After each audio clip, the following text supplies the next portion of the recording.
All right, let's talk about planning. And I mean really talk about it. Because it's so much more than just a to-do list, right? It's the actual blueprint for anything you want to succeed at, whether you're launching a massive company or, just trying to have a productive week. You know this feeling, don't you? You walk into the office or your home office with all these great intentions, but then the day just happens to you. You spend all your time reacting, putting out one fire after another, and you never get to the stuff that actually matters. It's like we're all just firefighters. But what if we could be the architects instead? And that is where planning comes in. It's the tool that lets us take back control. It's how we figure out where we're going, and, this is the important part, how we're actually going to get there. It's about grabbing the steering wheel of your future instead of just being a passenger. So here's our game plan. We're going to see how planning takes us from chaos to control and really dig into why it matters so much. Then we'll get practical, drafting the core blueprint, turning that big vision into action, and mastering the art of SMART goals. And finally, we'll talk about why the best plans are always alive, always adapting. Okay, let's start at the very top. We're talking about making a shift, a huge shift, from being reactive and chaotic to being proactive and in control. And the framework for that? It's called strategic management. This is the big picture thinking that gives an entire organization its purpose and direction. Now, what I love about this is how it lays out the whole journey. It all kicks off with establishing a mission and a vision. You gotta know who you are and where you're going. From there, you figure out your strategy, you put it into action, and then, and this part is absolutely critical, you maintain control. It's a full circle that gets everyone on the same page, from the CEO all the way down. So we've seen the what, but now for the big why. I mean, why go through all this trouble? What's the payoff? Let's get into the incredible advantages that having a solid plan really brings to the table. It really boils down to three huge things. First, a plan gives everyone direction and momentum. Suddenly, you're all pulling in the same direction, which is incredibly powerful. Second, it actually sparks new ideas. When you're not just trying to survive day to day, you have the space to innovate. And third, and this is the big one, it helps you build a real, sustainable, competitive advantage.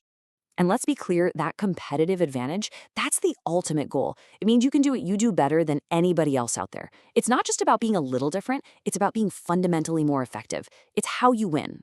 So, how do you actually build it? This visual breaks it down perfectly. There are four main pillars. You can win on efficiency, doing things faster or cheaper. You can win on quality, just making a better product. You can win on innovation, creating something no one else has. Or you can win on responsiveness, being unbelievably in tune with your customers. The truly great companies, they usually master more than one of these. Okay, time to get our hands dirty and draft that blueprint. Think about it. Every great building starts with a solid foundation. For an organization, that foundation is built on three things: its mission, its vision, and its values. These are the core beliefs that everything else gets built upon. I love a good flowchart, and this one shows the ripple effect so clearly. See how it starts at the top with those huge foundational ideas, the mission, vision, and values? And from there, everything else just cascades down, the long-term strategic plans, the medium-term tactical plans, and right down to the day-to-day operational plans. It all starts from that core. So first up is the mission statement. This is your why. It's not about what you sell or what you do, it's about why you even exist. It answers that massive question, what is our reason for being? This is the soul of the organization. It has to be crystal clear. Then you've got the vision statement. Now this is totally different. It's all about looking to the future. It's aspirational. It's the answer to, what do we want to become? This is your North Star. It's that big, exciting picture of the future you're all working towards. And finally, the values statement. If the mission is your why and the vision is your where, then your values are your how. How are we going to behave while we're on this journey? These are the non-negotiables, the core principles that shape the culture and guide every single decision. So you've got this amazing, inspiring vision? Awesome. But now what? How do you actually make it real? This is where the magic happens. We break that huge vision down into concrete, everyday actions using 3 different levels of planning. And this pyramid is just the perfect way to see it. Up at the top, you have your top managers. They're doing the strategic planning, looking way out, maybe 1 to 5 years ahead. In the middle, you have your middle managers, handling tactical planning, how to implement those big strategies over the next year or two. And down at the base, you've got your first-line managers doing operational planning, figuring out the daily and weekly tasks. And this table just lays it all out for us nice and neat. Strategic planning sets the overall direction. Tactical planning implements the policies to get there, and operational planning is all about directing the daily work. Different people, different timeframes, but all working together to make that vision a reality. Okay, we've traveled from that 30,000-foot vision all the way down to the daily grind. But how do we make sure that grind is actually productive? We need a tool that turns fuzzy intentions into real, concrete results. And that tool, my friends, is the SMART goal. I mean, just look at the difference here. It's night and day. Increase our social media presence on the left. What does that even mean? It's a wish. It's not a plan.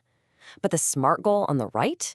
Wow, that's a roadmap. You know exactly what you're doing, how you'll measure it, and when it needs to be done. It's powerful stuff. And this is the secret sauce. This is the formula. Your goal has to be specific, so everyone knows exactly what you mean. Measurable, so you can actually tell if you succeeded. Achievable, so it's realistic, not a pipe dream. Relevant, so it actually helps you achieve your bigger objectives. And time-based, so there's a deadline that creates a sense of urgency. But here's something really important that people forget all the time. A plan is not a stone tablet. You don't just write it and then stick it in a drawer to gather dust. The world is constantly changing, which means your plan has to change too. The best plans are living, breathing things. This visual nails it. It's a continuous feedback loop. You've got 2 planning steps, you make the plan and you carry it out. And you've got 2 control steps. You check your results and you make corrections. See? Planning and control aren't 2 separate things. They're 2 sides of the same coin, working together in a constant cycle. So let's just walk through it real quick. Step 1, you make the plan. Step 2, you go out and do the thing. Step 3, and this is so important, you measure what happened and you compare it to what you thought would happen. That's your reality check. And step 4, you act on that information. You either fix what's not working or you take what you learned to make your next plan even smarter. So I want to leave you with this final thought. At the end of the day, any plan is really just an educated guess. The real magic isn't in creating a flawless plan from the start, it's in building a system to constantly check, learn, and adapt along the way. So the question isn't, is my plan perfect? The real question is, how will I control the outcome when things inevitably don't go according to plan?